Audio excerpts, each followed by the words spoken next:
नमस्कार दोस्तों। Delhi bomb blast, तुर्की, पाकिस्तान और बांग्लादेश तीनों का एक नया टेरर हाईवे बन चुका है भारत के लिए। जी हाँ, ये कोई छोटा मोटा आतंकवादी हमला नहीं था, बल्कि इन देशों की एक टेस्टिंग थी। लेकिन भारतीय गवर्नमेंट की ओर से अभी तक एक बार भी पाकिस्तान का नाम नहीं लिया गया है। आखिरकार ऐसा क्यों है?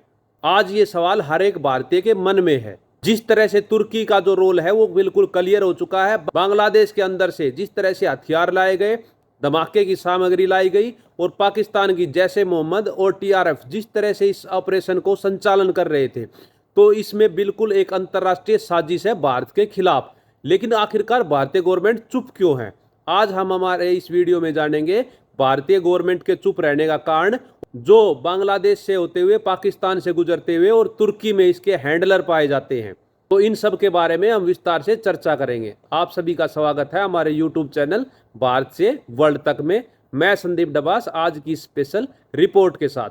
देखिए, 10 नवंबर की शाम को i20 कार के अंदर जैसे ही आतंकवादी उमर ब्लास्ट करता है, पूरी दिल्ली दहल उठती है।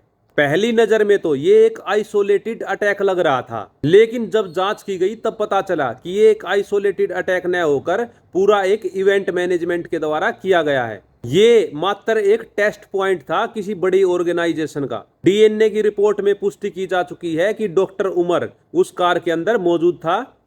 एक पढ़ा लिखा, साफ सुथरा चेहरा, लेकिन एक जिहादी नेटवर्क से जुड़ा हुआ। अब इस ब्लास्ट के अंदर नाम जुड़ जाता है। जैसे जैसे कार्रवाई की जाती है, जैसे जैसे सर्च किया जाता है, तुर्की का नाम सबसे ज्यादा सामने आता है। जी हाँ, तुर्की नाटो देशों का सदस्य है, लेकिन अब आतंकवादी संगठनों का भी वो सहयोगी बनता जा रहा है लगातार।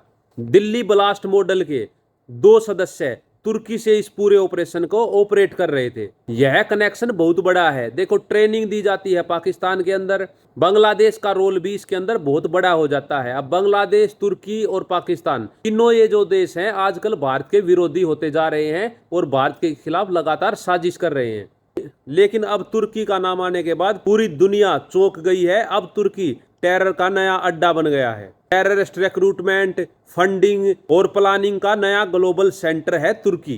तुर्की के अंदर बैठे हुए हैंडलर्स, पाकिस्तान के अंदर ट्रेनिंग और एक्सिक्यूशन किया जाता है भारत के अंदर। यही है नया टेरर हाईवे। देखिए, पाकिस्तान की तो पुरानी पॉलिसी रही है टेरर एक्सपोर्ट करना, बाद में डिनाइल कर देना, दुनिया को डिफ्यूज करना, और इस बार भी सेम ही हो रहा है। पाकिस्तान बेस्ड जो टेररिस्ट हैं वो डिजिटल इंस्ट्रूमेंट से बार बार संकेत भेज रहे हैं। लेकिन इसमें चौंकाने वाली बात यह है कि भारत सरकार ने अब की बार अब तक पाकिस्तान का नाम एक बार भी नहीं लिया है। अब जनता लगातार ये सवाल पूछ रही है कि सरकार आखिरकार चुप क्यों है, क्यों पाकिस्तान का नाम नहीं लिया जा रहा है। लेकिन यह चुप्पी कमजोरी नहीं है, यह एक हथियार भी हो सकता है भारतीय गवर्नमेंट का। इसके 2 कारण मैं आपको बताता हूँ। कारण नंबर 1, भारत हो सकता है तुर्की और पाकिस्तान के खिलाफ जो उनका टेरर लिंक है उसके खिलाफ पुख्ता सबूत जुटाने के लिए लगा हुआ है।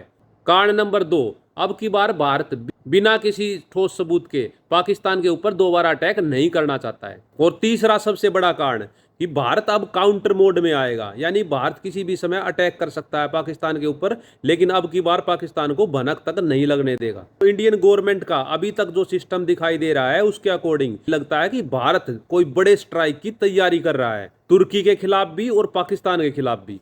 देखिए, जो दिल्ली ब्लास्ट किया गया उसके पीछे आतंकवादियों का एक बहुत बड़ा मैसेज छिपा था। मैसेज साफ था, हम पहुंच सकते हैं आपकी राजधानी के अंदर भी, आपका कोई भी शहर सेफ नहीं है। लेकिन अब जो इंडिया का जवाब होगा वो पूरी दुनिया देखेगी। तो दोस्तों, ये जो दिल्ली ब्लास्ट हुआ है ये सिर्फ एक छोटा मोटा कोई आतंकवादी घटना नहीं थी, बल्कि एक पूरा टेरर हाईवे है जिसके अंदर बांग्लादेश, पाकिस्तान और तुर्की तीनों देशों ने मिलकर इंडिया के खिलाफ ये बहुत बड़ी साजिश की है। आपकी इसके अंदर क्या राय है? इस नए टेरर हाईवे के अंदर आपकी क्या राय है?